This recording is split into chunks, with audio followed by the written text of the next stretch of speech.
Borderlands 4 has brought up. It's one of several games that have kind of brought this discussion about It's been an interesting one. of Unreal 5 and Yeah. is Unreal 5 worth using at this point? And it's one where it's a weird conversation to It have is, yeah. because Unreal 5 does the thing is every game that comes out with Unreal 5 right now has a lot of problems with it, Yeah.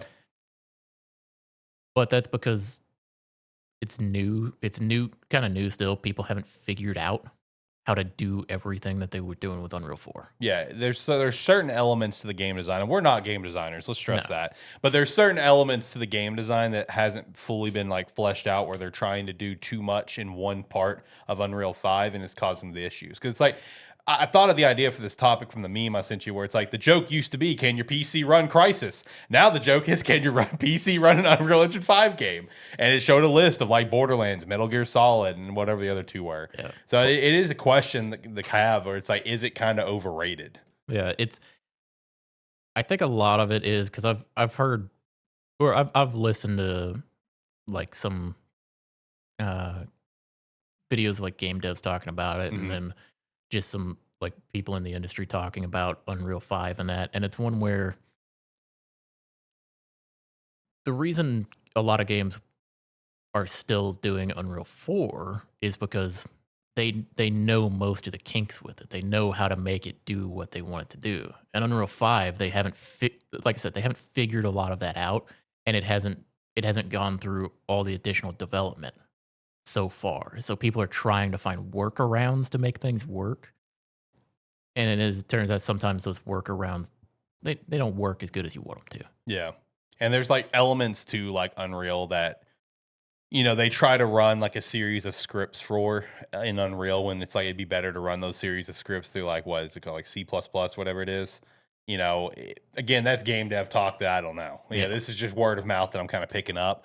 But like it's also a weird conversation to have, because like we've seen Unreal 5 like run well kind of out of the gate. Expedition 33, Black Myth Wukong, great recent examples last couple years.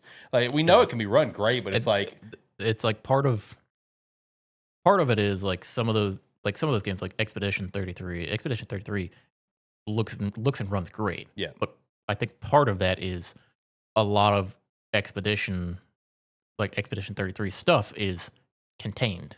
true. That's very true. It's That's kind very of true. contained there. You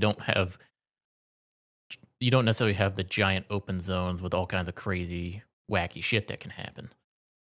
And like in a similar vein with like Black Myth Wukong. Where Black it's Myth like zone Wukong based. has big giant open zones that have a lot of stuff going on, but at the end of the day, a lot of that stuff is more contained, where you don't necessarily have roaming around enemies. You are in a big open zone, but it's a big open zone where the enemy like AI and pathing and everything keeps them in specific areas so that they don't cause some of those problems. Right. Whereas like in I think a lot of Unreal 5's problems have that in some of these games we've seen are like more open world games or more games that have like more complex situations that can occur Hmm. where it could it could just be not like it's not optimized for that yet. Yeah. It's one where this conversation could be completely different 5 years down the line. True. Because like in 5 years, people are going to be more familiar with Unreal 5, Hmm. and it's like people will be on their second or third games in it and kind of know how to work with the program itself. Yeah, that's true. Another thing to also think about for some of the ones that we see, like some of the biggest performance issues from, and it's not just these type of games. Let me make that very clear. Is that I also just think about maybe it's just one of them, upper heads just really pushing the game to get out. Oh yeah, Because look at the two examples that I gave. Both small studios that just worked and did their thing. They yeah, took the time. They did their thing. Then you look at Metal Gear Solid. You look at Borderlands. There's obviously people above those devs like, let's yeah, get it. Let's go. Come on. yeah, Let's get it moving. yeah. Because it does tend to be larger studios that have kind of deadlines that they have to meet, Right. which is I mean, it's one of those where it's kind of been the same thing for the last 5 years, really. Doesn't matter if it's Unreal 5 necessarily. We've been having unoptimized PC versions of games For a while. for a long time. Yeah. Been one of the biggest problems with buying the PC versions of games is a Mhm. lot of times they're very poorly optimized. Right. So it's one where I wouldn't say it's necessarily Unreal's fault or it's not a problem with Unreal necessarily. I think it's more of unfamiliarity with Unreal 5 and having to hit kind of like what you said, having to hit deadlines True. while learning how to use Unreal 5. True. So I think that's what leads to a lot of it.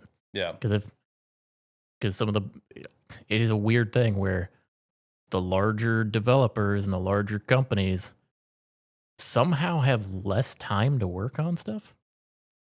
Where it's like they may be given a period, like a 4 or 5 year period to make a game, but it always feels like it's in the last year that they're actually getting everything done. Yeah. True. True. Whereas some of these other smaller companies, yeah, they'll work on it for 5 or 6 years, but when it comes out, it's it it's done. It Yeah, it works. works. Yeah, no, it does. I mean, it's the same thing. Like especially when you look at a great example of Black Myth, of where we had the reveal in 2020, and every year all we got was just one new update every August.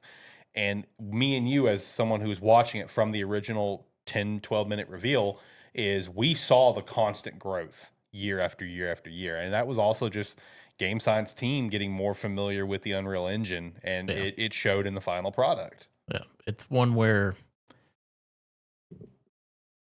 I think granted, I don't know some of these studio sizes, but it is Right. something we've talked about a lot where it is studios becoming so large that there's so many people working on various aspects of it that probably aren't able to communicate with each other, Hmm. or it's very difficult to. So you have a bunch of things that are made by various different teams that then just get shoved together, and Hmm. you hope it works. Right. So that's probably also part of the problem. Yeah. True. True. No, it's just an interesting conversation. It's like, is Unreal Engine 5 overrated? I guess to an extent you can say it is because of just like how poor optimization it is. But at the same time, we've seen what it can do when it works, right? Yeah, So it's like the when it the works, future's great for yeah, it, but we just got to get when it there. works, it makes some of the best looking games out Yeah. there, Right. and they feel phenomenal. True. Which, like I said, 5 years down the line, we may be having a completely different viewpoint on Yeah. Unreal Different 5, conversation. Yeah. but it's one for right now, man. I'm looking forward to the future, but some of these games that are coming out that are on Unreal 5, man, it's gonna be a coin flip right now. You know one that I'm really nervous for? Halo. We already had all these problems with Slip Space Engine. They moved from Slip Space to Unreal because they say Slip Space was too difficult to work with for Halo. Oh man, I'm nervous, man. Are you guys gonna be able to do anything with Unreal and Halo? The Because Halo's in such a weird spot, the man. hey, you know the difference there? We have low That is expectations. very true. The expectations are on the ground, brother. That is very, very true. That is very, very true. No, Yeah, like it is just a weird conversation though. Definitely been an interesting conversation this week with how Borderlands has been, and we had Metal Gear Solid that just happened recently. We had freaking Mind's Eye earlier this year. That was Unreal Engine nah, 5. I don't think that's Unreal's fault. Yeah, I don't think that one's Unreal's fault. I agree with you on that one. But now a lot of people are immediately turning, is Witcher 4 going to be crap? I would like to think no, because again, I think CD learned Yeah, their lesson with I Cyberpunk, and they're I not going to would let that happen again. I would expect problems with Witcher 4, but I would expect less problems than we had with I Cyberpunk. agree. And as long as that's the case, I think people will be content. Yeah. No. As long as the game holds up to what the expectations people are going to have for it, True. True. which are going to be fucking astronomical. Yeah. Through the roof. One of the most anticipated games of this decade.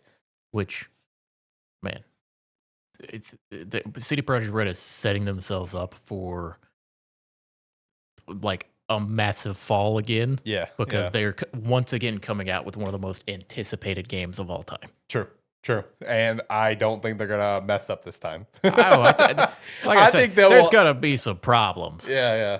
but I don't think it could be as bad. Right. I think they will happily delay this game if they have to make sure it doesn't happen again. Oh yeah, they better have learned their lesson on that one. Yeah, I think they will happily delay this game as long as they have to.